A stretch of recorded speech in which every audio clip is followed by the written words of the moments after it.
Introducing parameters and statistic. Parameters वो numerical values होती हैं जो कि डाटा के जो वेरिएबल्स हैं उनको मेजर करने में हमारी हेल्प करती हैं, जैसे कि मीन, मीडियन, मॉड या स्टैंडर्ड डेविएशन समझ लें, तो ये पैरामीटर्स कहलाएंगे। और ये हम होल पॉपुलेशन के लिए कैलकुलेट कर रहे हैं, तो इसलिए हम इन न्यूमेरिकल वैल्यूज को कहेंगे ये पैरामीटर्स हैं, और इन्हें ग्रीक लेटर्स थीटा से रिप्रेजेंट किया जाएगा।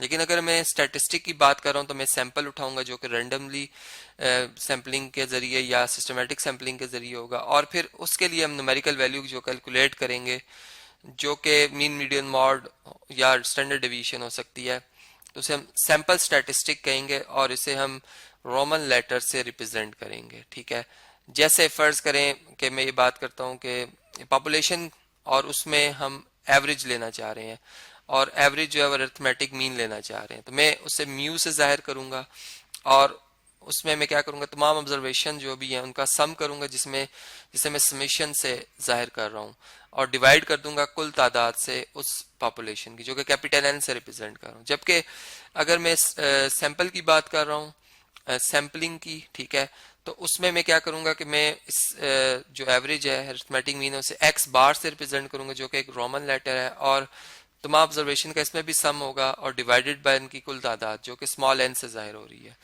यानी दोनों में जो फर्क है वो सिंपल इतना है कि स्टैटिस्टिक का ताल्लुक जो है वो सैंपल से है, पैरामीटर का ताल्लुक होल पॉपुलेशन से है। ठीक है जी।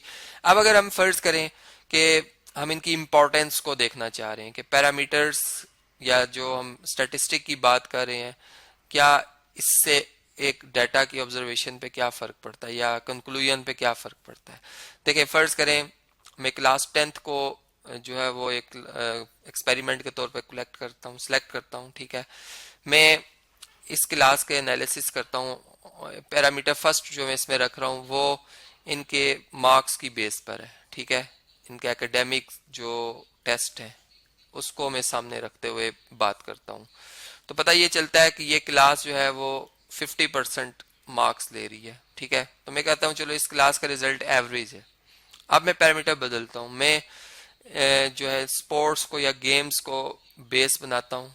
ठीक है, उसकी बेस के ऊपर एनालिसिस करता हूँ, और पता चलता है कि इस क्लास का रिजल्ट 70% आ रहा है। ठीक है, तो मैं कहता हूँ कि ये क्लास अगर पैरामीटर चेंज किया जाए, गेम रखा जाए, तो फिर ये मतलब गुड है, वेरी गुड है। ठीक है, और अगर फर्ज करें हम एक्स्ट्रा करिकुलर एक्टिविटीज के ऊपर बात कर लेते हैं। ठीक है,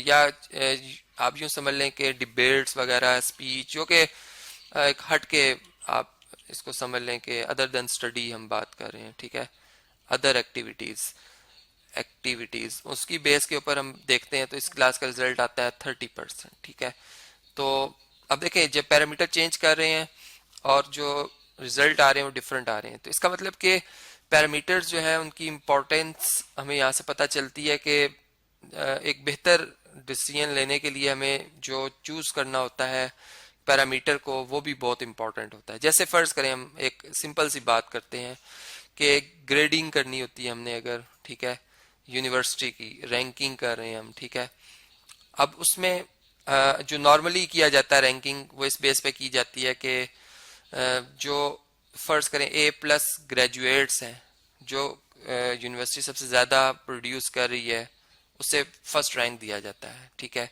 जैसे फर्ज करें मैं कहता हूँ फर्स्ट जो टॉप यूनिवर्सिटी है वो है XYZ कोई। ठीक है, उसके बाद इस बेस के ऊपर फिर इसके बाद PQR को यूनिवर्सिटी आ रही है, फिर उसके बाद थर्ड पे ABC को यूनिवर्सिटी आ रही है। ठीक है, लेकिन अगर हम ग्रेजुएट्स तो चले हमने देख लिए, ठीक है, अब हम ये कहते हैं कि जो जॉब्स जिनको मिल चुकी हैं, ठीक है, जॉब्स होल्डर्स के पास जाते हैं हम और उनसे पूछते हैं कि उन्होंने किस यूनिवर्सिटी से पढ़ा हुआ है। ठीक है, तो फर्ज करें कि सबसे ज्यादा पता चलता है कि ABC यूनिवर्सिटी के पढ़े हुए जो बंदे हैं वो जॉब्स पर हैं और एक अच्छी जॉब पर है। ठीक है, गुड जॉब है उनकी। तो पता चला कि रैंकिंग के हिसाब से अब हमने पैरामीटर चेंज किया, जॉब होल्डर्स को रखा, तो पता चला कि यूनिवर्सिटी की रैंकिंग ही बदल रही है। ठीक है, ABC फर्स्ट पे आ गई है, XYZ जो है वो सेकंड नंबर पे आ रही है, और थर्ड नंबर पे PQR यूनिवर्सिटी आ रही है। तो इस तरह से आप इस चीज़ की इंपॉर्टेंस समझ सकते हैं कि पैरामीटर्स जो हम सिलेक्ट करते हैं वो उनकी क्या इंपॉर्टेंस है। अब नॉर्मली जो हम एक क्वांटिटेटिव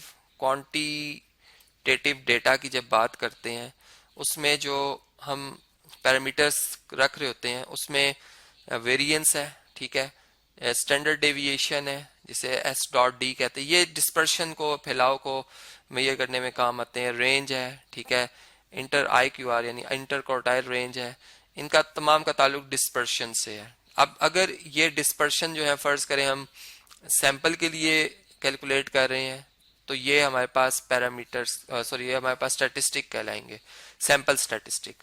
और अगर फर्ज करें इनका ताल्लुक जो है वो होल पॉपुलेशन से है, होल पॉपुलेशन से है, तो फिर हम इन्हीं पैरामीटर्स को कहेंगे कि ये हमारे पास मतलब इन्हीं जो न्यूमेरिकल वैल्यू इनको पैरामीटर्स कहेंगे, ठीक है जी। और इनके सिंबल्स अलग अलग हैं, जैसे वेरिएंस के लिए हम एस स्क्वायर रिप्रेजेंट करते हैं स्टैटिस्टिक में, लेकिन इसको हम सिग्मा इस तरह से, बाज बुक इस तरह से शो करती हैं, बाज इस तरह से शो करती हैं, सिग्मा स्क्वायर से रिप्रेजेंट कर देंगे जो कि ग्रीक है लेटर, और ये पॉपुलेशन के लिए होगा, जबकि ये जो सिंबल है ये स्टैटिस्टिक के लिए है। इसी तरह एस से या ये स्टैटिस्टिक में आ गया, और यहाँ पर अगर इस तरह से हम लिख रहे हैं तो ये हमारे पास ग्रीक लेटर है और ये पॉपुलेशन के लिए आ गया। तो ये डिफरेंट बस सिंबल है, इनके फार्मूलाज डिफरेंट है, जो कि हम one by one next videos में इनके फार्मूलाज को पढ़ेंगे। अगर स्टैटिस्टिक की बात करें तो क्या फार्मूला है, और अगर हम जो है पॉपुलेशन की बात करें तो फिर इन वेरिएबल्स का क्या फार्मूला होगा, हम नेक्स्ट वीडियो में वन बाय वन देखेंगे।